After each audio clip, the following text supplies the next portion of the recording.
Hello, I'm Jill Westerman and I'm Vice Chair of FETL. I'm here today to talk to Mark Malcomson, who is Principal of City Lit, the Adult Education College in Covent Garden. So, good afternoon, Mark. Hi, Jill. Thanks very much for having me here. And you've been Principal of City Lit for 7 years? Yep, came here in 2011 and I came straight from London Business School, where I'd been Director of Executive Education previously. And what made you think about that shift? I think it was part of an evolution, actually. Funny enough, 30 years ago when I first moved to London, I went to a City Lit course. I was working in Covent Garden in the evils of banking, and at lunchtime I went to do a beginner's Spanish course, and I went to this quite old broken down building with one of my mates. Well, it was a long time ago and I wasn't very good at it. But it was really interesting, and I went with one of the guys at work and we went every Tuesday, and so City Lit stuck in my brain. And over the years I got involved in commercial education, working for Financial Times amongst other people, doing their training. Then went to London Business School and moved much more on to a different type of adult education, shall we say, is basically educating in leadership and strategy for mostly business people. But in reality, City Lit really probably is where my heart is and always was, around proper, wide-scale, sort of democratized education for adults. So for me, it almost felt like it was a long journey, but it felt like coming home. Okay, and what do you think of as adult education? What does it mean to you? What does it mean to City Lit? So for me, I think I probably have the broadest view of adult education. I think there's a danger, lifelong learning, adult education. Those of us who are in the sector have a whole series of different versions and nuances, which goes back through government policy, various bits of lore and legend. I'm probably quite uninhibited about my view of adult education. Adult education should be educating anybody really over the age of 18, 19 years old, right through the whole span of their life. I mean, for me, education is a thing that should weave as a very close thread through every different stage of your life, and we in education should be trying to work out around those specific stages what is the best way to engage and how can we support as many people as possible. So what would you describe those different stages as? Well, I think there's that initial transition between school education and work. Now, at the moment, it's mostly occupied by the universities and general further education. But actually, what you're doing is you're starting to educate young adults at that point. So for me, I think universities do a fabulous job. Our colleagues in general further education do a wonderful job. But there is other space there for 18, 19-year-olds where traditional academic studies is probably not the best route for them. And having them lost to education for maybe decades is a real shame. So I think there is a part there as that transition into work and preparing people for a lifetime of work. I think you and I both discussed in the past that what I consider probably the seminal book of the last decade, which is Andrew Scott and Linda Grattan's The 100-Year Life. If you look at that, is saying the average child born today in the West is likely to live for 100 years, 50% of them will live to 100 years. If that's the case, your work is probably going to be 50, 55 years of that kind of 20 to 75 age. And if that's going to be the case, then the idea that you kind of leave education at 18, 20, 22, and then you're somehow primed and ready for the world as it is for the next 50 years is insane. Of course people need top-ups. So you've got that initial kind of engagement piece as people leave schooling. And I think that's very important. I think that needs to be revisited about how we approach all adults at that point. Because it isn't traditionally what's seen as adult education. That leave school, move into adult education isn't what people think of. No. We think of adult education as something that people return to. So that's quite a new idea, really. Yeah, and I think that's a bit where we get so many people coming to City Lit, and I'm sure when you're at Northern College you have the same, of people going in their 40s or possibly 50s, oh, if I'd only done this 20 years ago, my life would have been different. And there's a real kind of cry from the heart of what did I miss. I think we really need to challenge our own assumptions that you kind of go away from education and then to return. I'm not saying returning isn't a bad thing, but I just feel as if you probably should never have left. I think education should be something literally that is the whole part of your life.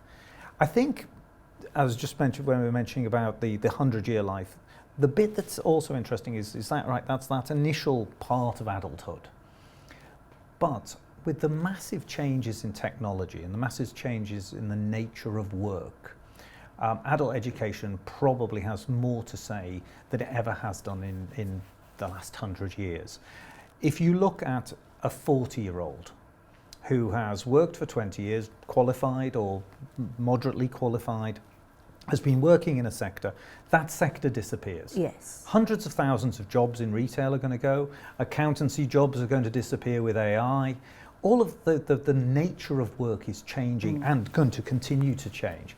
If that's the case, you're married, you have children, you have a mortgage, are you really going to step out of the work environment for 3 years and go back to university or back to traditional college? Acquire debt, don't earn any money and have all the responsibilities you have? No, you're not. The chances are you're wanting to have something that's flexible that allows you to keep your skills going during that whole period. So that for me is something that's really critical. It's something that's been around for a while. We all remember the kind of times when people would set up call centres in old mining districts, but that's a very unsophisticated version of what could be an enormous part of social good going forward, of how do you constantly reskill and retrain a flexible workforce to keep this country at its best. And then the final stage, which I think is interesting, is the whole nature of retirement. I think about my grandfather retired on his 65th birthday, and it was literally from working 6.5 days a week to not working at all. Within a year, he was sick. Within a few years, he was dead.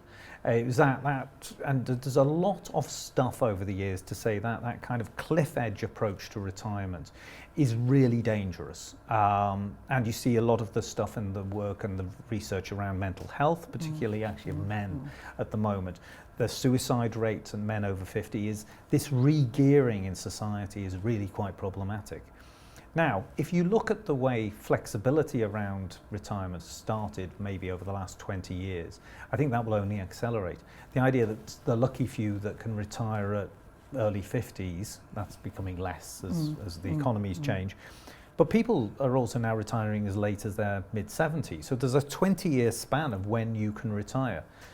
And also, the approach isn't necessarily that I stop working on a day and then I suddenly have the rest of my life without work. This idea of weaving a different type of mix of work and leisure time is really quite exciting for me. I don't want to retire at a day and then do nothing apart from go around the garden and do the potting shed or whatever. Watching television in the day. It just drive me and everybody around me insane very, very quickly. I think the idea of readjusting my life when I retire and doing other things is great. Now, actually, education has a huge part to play in that readjustment. It's not only a thing that people can do, but it also helps people make that transition. And I know certainly the enormous amount of feedback that we get from a lot of our daytime students at CityLit are people who have taken or are taking retirement. And actually, CityLit has helped that transition enormously for them. So for me, actually, all aspects of life, right up until our older students, some of whom are in their 90s, actually getting up, going to CityLit, having a community, actually interacting with people of all different ages, there's something truly marvellous about that and life-affirming. And I know I've talked quite a lot recently, is that my mother died of dementia-related causes recently, and I do feel very strongly that keeping an active mind throughout your life, particularly in later years, is really important to good overall well-being, not just mental but physical well-being. So for me, I actually think we've got a lot of good reasons to keep adult education in its broadest terms and actually trying to help all elements of society. It's interesting you say that because, I mean, obviously you started off by talking about work, and absolutely work's important. I mean, you know, it's what brings bread to the table, etc. But I think education has so much more going for it than preparing a flexible workforce. When you used that phrase, and I know how you meant it, but I slightly thought, because it makes us all sound like sprockets, you know, that we're flexible to fit into whatever role is required of us at any particular time. But education does bring a lot of other benefits, as we know. So I think health and well-being is one of them. And tell me a bit about the mental wealth work that you've been doing at CityLit, because I know that CityLit inaugurated the idea of a mental wealth festival, which Northern College then ran the mental wealth festival in the north. But I think for me, the key point of that was about celebrating the mental wealth that adult education can bring, rather than looking at a deficit model of the ways in which people have a lot of mental health issues. It's about saying, well, look what wealth you get from adult education. I think, and I give all credit to one of our fellows, Baroness Sheila Hollins, who came to us with this idea.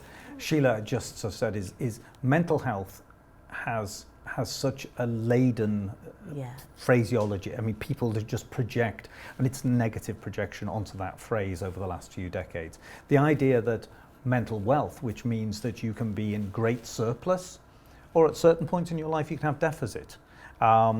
The idea that it's a range, and it's a range. Some people are in one part of the range more than others. The most of us actually move up and down the scale. And this idea that you can talk about the positive aspects of mental health, and so part of the festival looks at, actually we had Professor Paul Dolan from the LSE a couple of years ago at the festival talking about happiness by design and how you can actually, you know, from a very empirically based set of data, there are certain things that do make you happier. If you spend more time with friends, more time doing things rather than actually sitting and watching television and actually participating in society, there's a whole series of things that can make you happier. So that's the positive.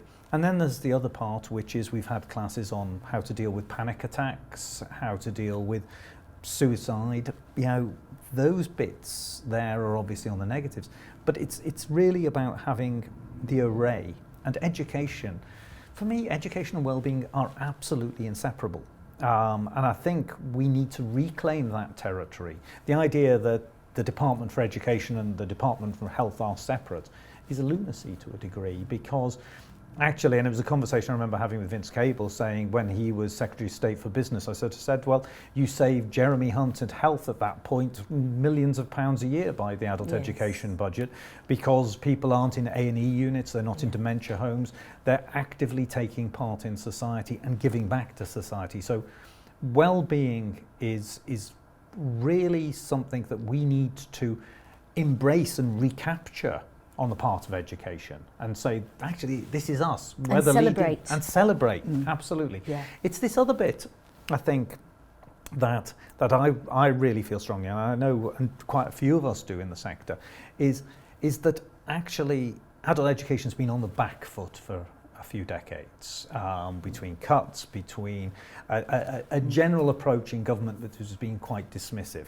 I think this is our time, and I think we need to be much bolder about saying, actually, we've not just got to defend what we do, we've actually got to go and advocate that we should be doing more. You know, the Mental Wealth Festival is just one bit of what we do in terms of proactively sort of seizing the agenda and saying, actually, you know, society needs us. We're not this lovely kind of bauble that hangs on a liberal society. What's the cliche? Underwater basket weaving that we all do, and wine tasting. Wine tasting, and you know, there's the array of adult education. I'm shameless around that. I think getting people together to learn, whatever it might be, is just a damn good thing. I was going to ask you about that, because you talked about people from different ages, different backgrounds coming together, and that's really been in my mind these last few days, because did you see the Hope Not Fear report about divided Britain? Yeah. Because obviously Northern College, where I worked, is based in Barnsley. I think in some ways Covent Garden and Barnsley couldn't be further apart in terms of the constituencies that they draw from. And for me, I think one of the joys of having an adult education college in Barnsley, well, no, two joys, I think, was firstly that possibility of drawing lots of people from different backgrounds together, different ages, different ethnicities, different religions. And a very powerful thing for me was one of our Muslim students who was at college, lived in college for a year, used to wear a headscarf, saying that normally she would never think of speaking to somebody who was a drug addict or an alcoholic because it was just something that was just too awful and too threatening. And she said that coming to college had really opened her eyes to the fact that these were people who were just the same as her. And that was, I thought, wonderful. And we've had lots of similar sort of comments, but the other way around, people saying that they wouldn't expect to talk to a Muslim woman wearing a headscarf, but college had opened their eyes. I'll take the mickey out of you a little bit about northern perception of Covent Garden. Okay. Covent Garden has an enormous amount of social deprivation, but it's mostly hidden. Right. Now, for us at the college, we actually have a real socio-economic mix. Yeah, in the evening we have a lot of people who come after work, and they're accountants and lawyers and people who've got jobs, and on the surface high-powered jobs who are very successful. Not to say that they do not feel huge mental health pressures, they do not feel huge amounts of stress, etc., and probably quite a lot of them aren't really enjoying their lives. But during the daytime, what I love about the college is the real mix of, there are quite a few retired, well-to-do people, but we also cater for a lot of people who've had drug addiction, who've been homeless, who've actually fallen out of conventional society. And City Lit has really provided that re-entry. Also the other bit, and being the central location, means that of course we're in quite a glamorous bit of London, but actually what it means is it's also very easy for people with transport routes to get in from the harder, the less economically successful parts of London. And the other bit that I'm intensely proud about the college is the non-geographic communities that we attract. So I think there's a real bit about the country is always labelled into postcodes and economic deprivation, etc. But one particular group that's very close to my own heart is the adult deaf community. Now, I often joke with ministers and civil servants is that it would be terribly convenient for you if all the deaf lived in NW10 or all the people that have an adult stammer lived in West 14. Yes. I mean, that would be really convenient, but it actually isn't the way it works. So for us being the leading deaf education centre in the country, we're able to, by our central locations, bring people in from across London and from outside London to actually come and get that centre of expertise. Now, one of the great shames really around a lot of specialisations in the country is that they've died out. So, you know, adult stammering, where we support a lot of students, but nowhere near as many who have the challenges of disfluency. Actually, if you look at the stats around acquired hearing loss, people who lose their hearing later on in life, it's an epidemic. They're saying by, I think it's 2030, it'll be nearly 15 million people. 50% of people over 70 have some form of hearing loss. Now, actually, lip reading is either as an alternative to or in conjunction with hearing aids is a very, very good alternative for avoiding social isolation, for avoiding all of those problems.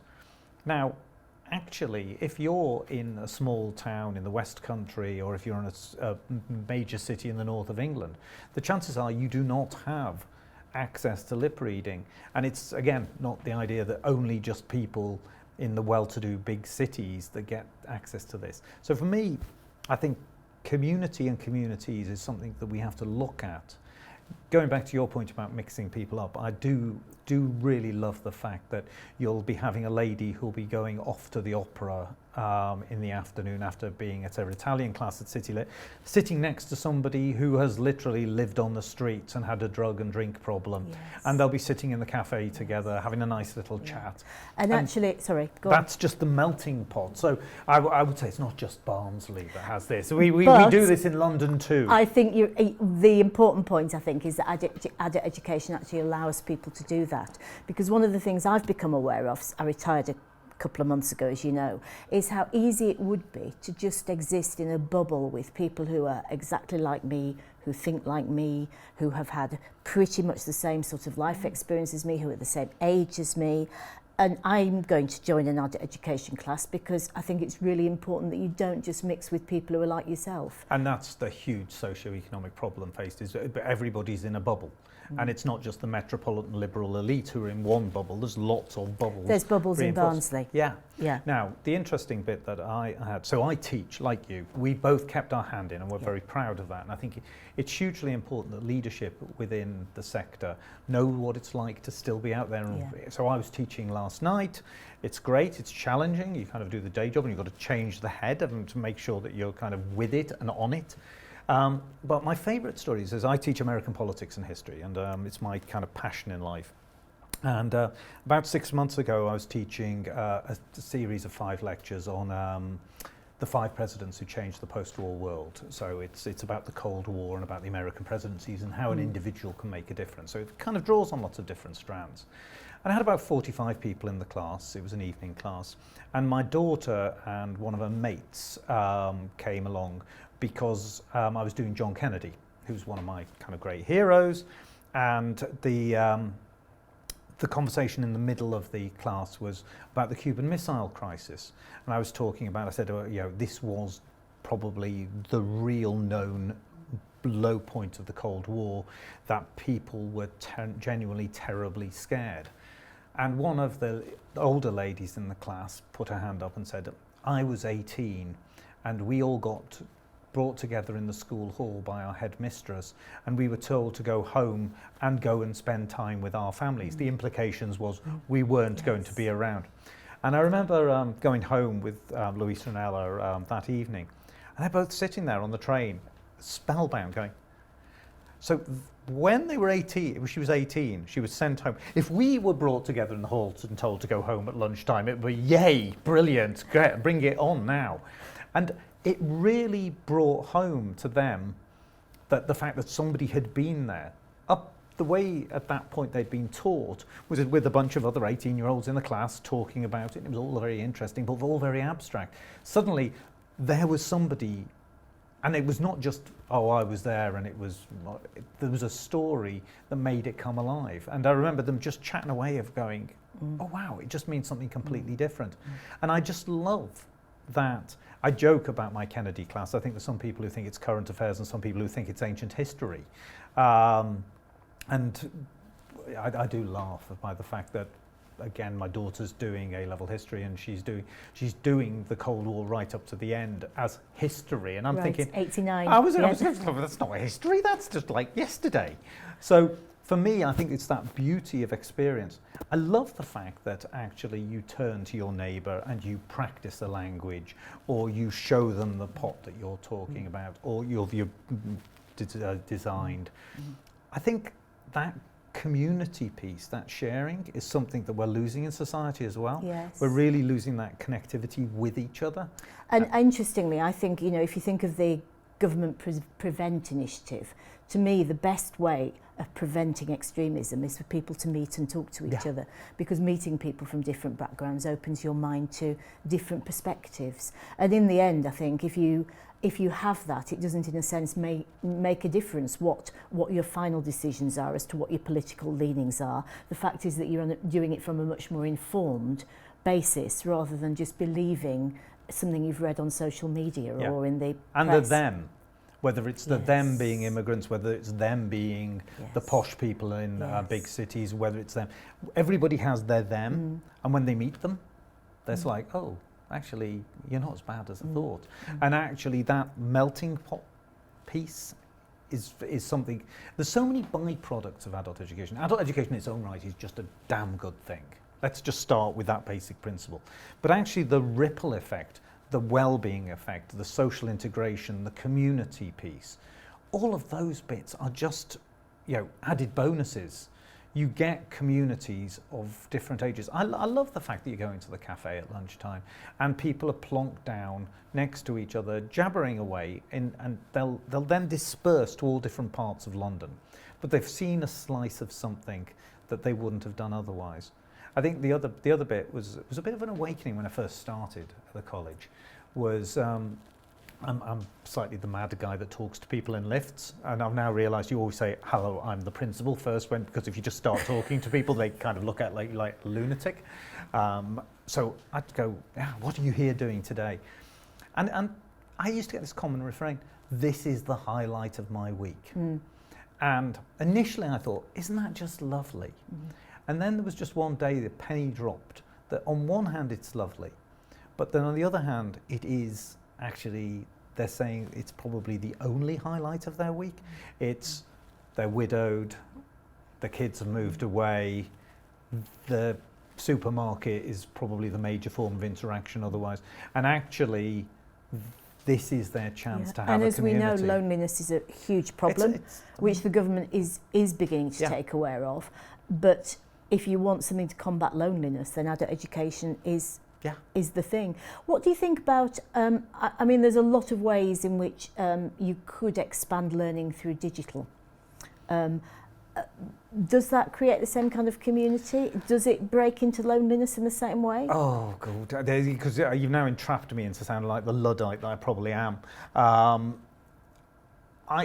City Lit's purpose, we've defined our purpose, is bringing people together to enrich lives through learning. And the bringing people together bit, I think, is really, really important, particularly in today's society. I think bringing together in the flesh as opposed to online. And yeah, till to this day, I've no idea how you throw a pot virtually and through remotely. So actually, the visual arts, the performing arts, they obviously lend themselves to physical presence. Languages, which we do, I think, 35 living and dead languages at the college. We've got the biggest array of languages in the country. But a lot of our students say, I tried to do it through cassette, YouTube, or I'm showing my age, aren't I? Cassette, exactly. Yes. 8-track. Is they try and do it in the digital form, but then they've realised that they want to practice. It's the rigour of making sure they come every week, that they do their homework, etc. Some people are terribly well disciplined. Most of us kind of need that structure.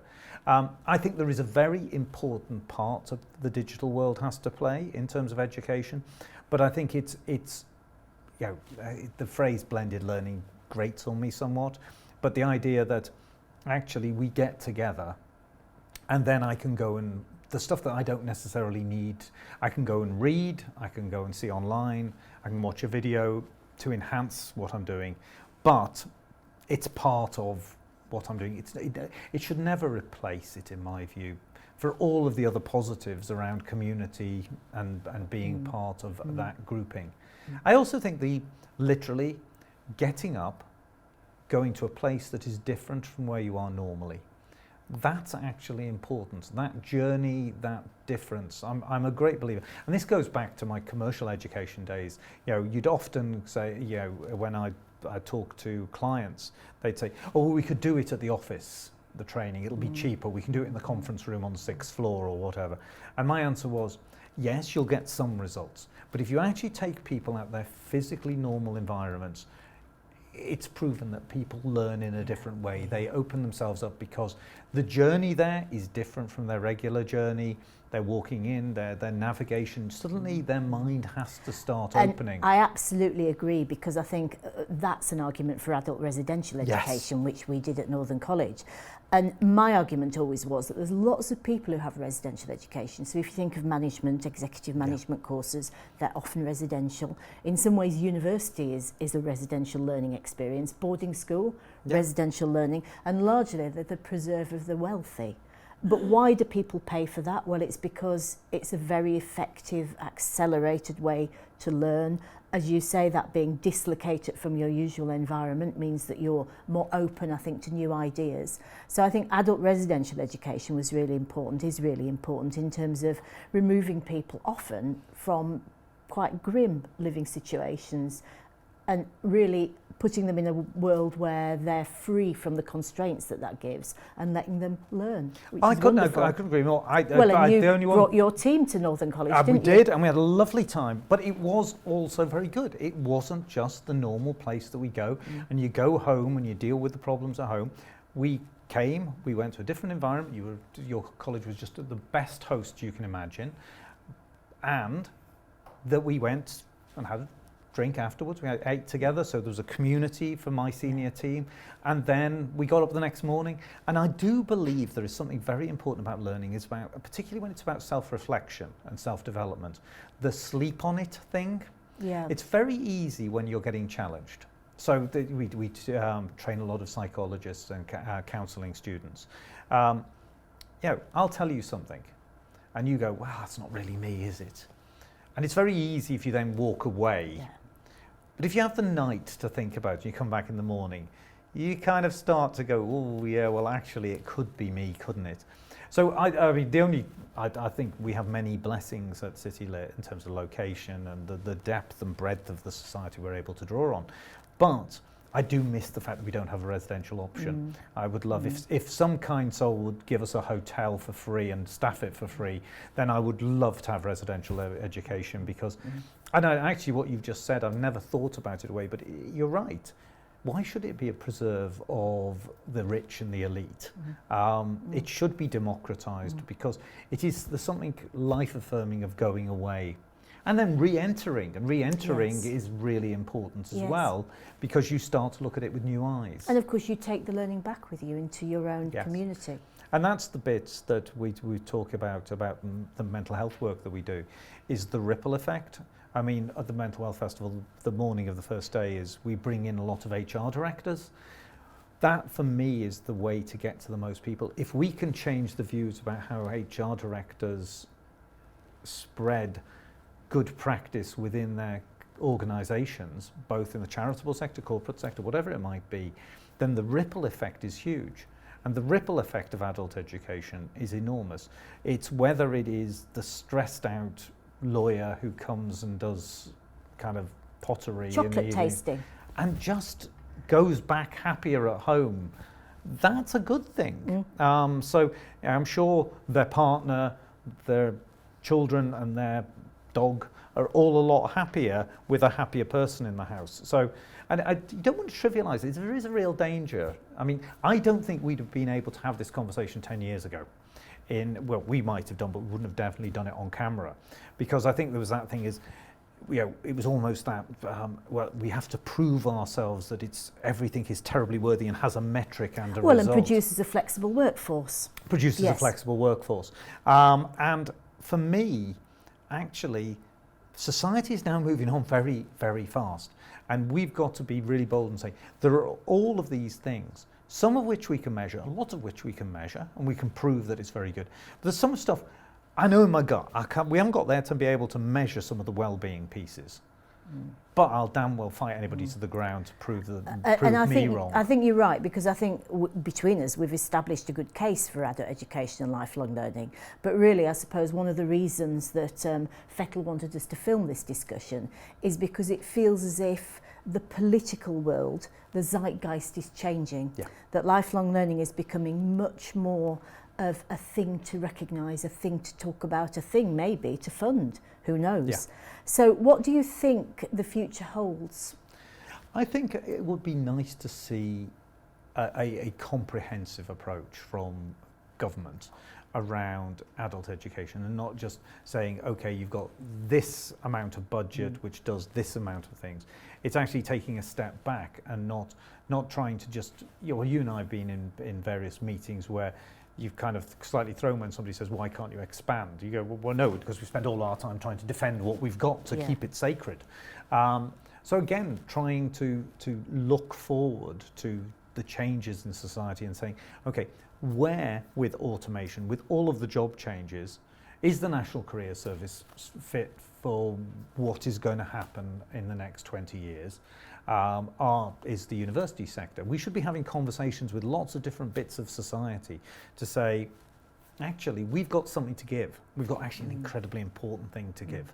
And if it were part of a joined up system, it yes. would give even more, yeah. because I completely agree. And in some ways, adult education is the flexible part of the education yeah. system, because a lot of our courses are part-time, which, as you say, enables people to do them whether they're in employment, whether they have ill health, whatever their situation. There's usually some sort of adult education that they can find that suits their particular needs. And if it were part of a joined up system, you could see a way in which the whole of society would benefit. Yeah, and I think it's this idea, and I started at the beginning by saying that we should have adult education all the way through our lives, but also realise is that, and one of the things that's interesting, because we have to go out to lots of students, we have quite a sophisticated marketing operation. What we realised was age wasn't really actually the determining factor; it was point of life. So if you are 22 and having a child, you've actually got a lot more in common with somebody who's 38 and having a child than you have with somebody who's 22 who's single and going out clubbing every night. Yeah. So age is almost indeterminate. If you are retired at 55, you have a lot more in common with somebody who's retired at 70 than somebody who's in work at 55. Yes. And those are the things of saying life points. And one of the bits that we know is that almost invariably that regular students of ours who come to courses, if they have a child, we lose them for about 5 years. And, it's a shame, but you completely get it. And then they come back when they've got kind of a bit more control of their lives. So life stages is really important, and knowing that we'll be there for you when you make that choice, and we'll send you the gentle reminder, obviously subject to GDPR and various other regulations, that we still want you back in your Italian class or your creative writing class. Oh, I must say, I'm terribly proud this week. This will date it if people are watching this in 2 years' time. We've had at City Lit our second Man Booker prize winner. I didn't know it was the second. Yeah, so Andrea Levy was the first one many years ago. Andrea's a great alumni of ours and a fellow of the college. But Anna Burns this week, in the 1990s, did creative fiction at City Lit. So, who says you don't get job outcomes from so-called and actually, creative interestingly, it doesn't necessarily happen the month after you leave either. No. Because that's another thing, is accepting that it might take people a bit longer to have a positive outcome. They don't necessarily get their full-time writing job the minute they leave their creating fiction course. I'd love to find how you you track her on destination data over those 25 years. Make sure you put her down. Yes, exactly. But no, I think that's for us the great pride of the fact that people do things and it comes back. You plant seeds. The seed doesn't necessarily germinate immediately, but it adds to their lives. Yes, and people don't necessarily progress like that either. It's much more intuitive. I mean, if 28 years ago or whatever it was, I hadn't done my Spanish course at City Lit, I probably wouldn't be sitting here. Has it made me fluent in Spanish? No, which I think is French actually, but that's but it sent me in a different path. That seed germinated decades later, but it's something that I'm incredibly proud of. And would I've known when the headhunter came to me and said about City Lit, they'd go, you didn't have to go through the 5-hour explanation of the weird and wonderful nature of what we are. I was going, I went there when I was young. Yes. Younger. Yeah, of course. Yeah, of course. We're all. Yeah, it was just younger. Yeah. There's something about people who teach in adult education, I think. I don't know if it's because they're often the same age or younger than the students in their class, or the fact that they often feel a great empathy. They might come from the same background or same town as the people in their class.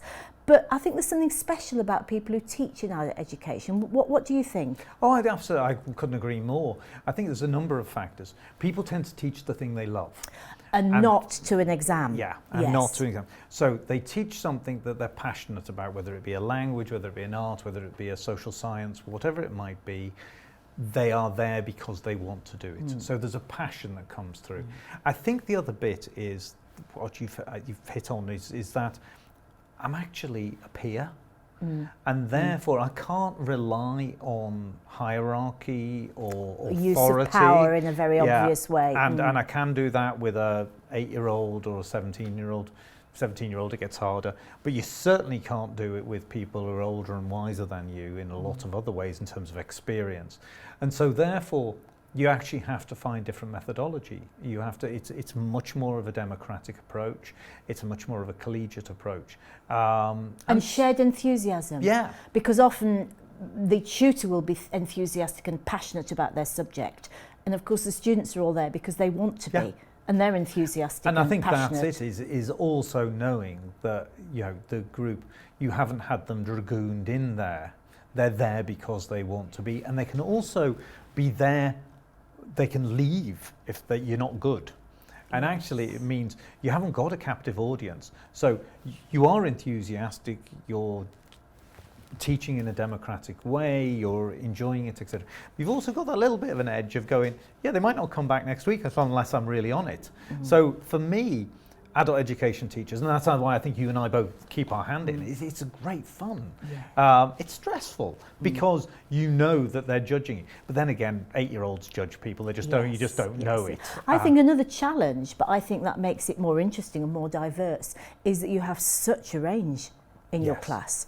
So it can range from someone who's new to the country, whose English may not be great, who perhaps can't read or write in English very well, through to somebody, particularly at City Lit, I think, who's hugely well qualified with PhD, professional qualifications. And it's about meeting the needs of everyone in the class. Yeah. And I think we talk about differentiation, we talk about a lot of the lore and legend of our profession.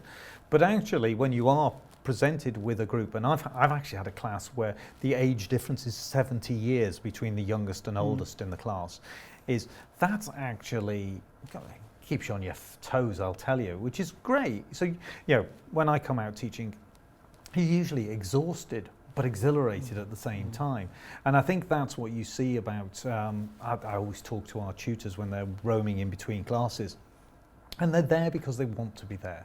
And they're there because they really have something to communicate and want to pass on their language, their art, their craft. They are wanting to get somebody else involved in that and pay it forward. Yeah. And you never know, you might end up with somebody doing it terribly successfully and taking it on as a new career. So we've had students who've come as a hobby to do jewellery making and have then actually gone on to be very successful jewellers, packed in what they were doing before, which they hated.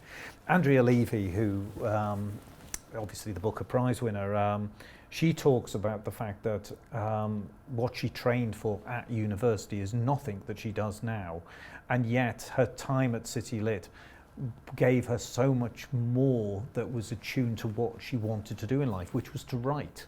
And I kind of said to her, so I said, yeah, but honestly, Andrea, could you not just locked yourself up in the loft and made your fabulous, written your books like you should do? As you do. And she went, no, if it hadn't been for City Lit, I would still be doing the worker drone stuff that I was doing before, because it was the peer feedback. It's the wealth in the classroom. It's that we're in this together piece. Yeah. So it's the trick for good teachers in our profession is to actually facilitate. I've said many times is, in a good class you'll learn as much from the person next to you as you will from the person at the front of the class. Now that actually relies on the person at the front of the class to give that time and space to be able to do that. And for me, that kind of sense of bringing people together. I love by the fact that my kind of American politics and history students, you can see them in the cafe and knowing at the beginning of term they didn't know anybody, and then before the class they're all sitting there having a cup of coffee plotting to bring me down and overthrow me, is just marvellous. So I think we are different, we're a different breed. And what about adult education principals? You are one, I was one. Are we different? Oh, I think we are. I think we're freaks of nature in lots of ways. Joking aside, I think you can't do what we do without a real passion and a love for the call. It is the calling. You might not necessarily know it's a calling when you start, but you definitely you just get drawn into it. And we'd fight to the death for it. Oh God, I think yes. We virtually have. Yeah, no, I think for me it's that, what else can you do when you leave a building at the end of the night and know that literally thousands of people's lives are that little bit better at the end of the day because of what your institution does? Now, you're not doing it all, but you're helping make sure it happens, making sure it's still got the funding and there's still a roof. It's still a roof, yeah, exactly. That the drains work. That's the other bit. When you started, with your job description, did anybody ever tell you you'd become an expert on plumbing of your building and everything? Everybody thinks principals, we sit in this sort of lofty... I'm an expert on 18th century buildings and how to keep them up now. Yeah. I'm the expert on Covent Garden drainage. because we had all sorts of problems, and you just get to know this stuff. It's never in the job description. I'll do one last little story about we had big drainage problem, and so the whole college is we've got 3,000 students coming in one night at the beginning of December. I'm thinking that I'm going to get off a little bit early that evening, so I'm about to leave. The head of premises and the duty manager come up to me and goes, all of the toilets in the building have backed up and we haven't got any water, and it's too late to send out an alert to all the students because everybody's going to be arriving in 10-15 minutes. What shall we do? I'm like, they're going, yes, because I'm a world authority on drains. And so we get Dynarod out, we do all of this stuff. And then I phone my partner 3 hours later, having not turned up for dinner and having had many, many missed phone calls. My partner's American. And I phoned up and sort of said, well, what have you done? And I said, well, we phoned Dynarod. And he goes, you phoned Diana Ross? And I go, yes, we've got a Motown diva sorting our plumbing out. Well, at City Lit, that's probably not it's too true, far. It's true, yeah. Diana Ross comes around regularly with a plunger, and that's the life of a principal. Right, well, thank you, Mark. It's traditional now in these Fettle conversations to ask somebody to finish by recommending one book for us to read. Now, you may already have mentioned it. Would you like to recommend I think a book? I've actually done a self-spoiler on this one. I do have to say Andrew Scott and Linda Grattan's 100-Year Life is probably the most important book that I've read in the last decade. It's a real challenging, interestingly well-written book that is a leadership expert and a hugely successful economist coming together and saying these are the social impacts of the way that society is changing. So I would say basically for any adult educationalist or anybody who's interested in, frankly, human beings, it's a cracking book to read and really well written, actually. So huge endorsement. Okay. Right, thank you, Mark, and Pleasure. Thank you for watching. If you want to see more of these conversations, then there are more on the Fettle website. Thank you.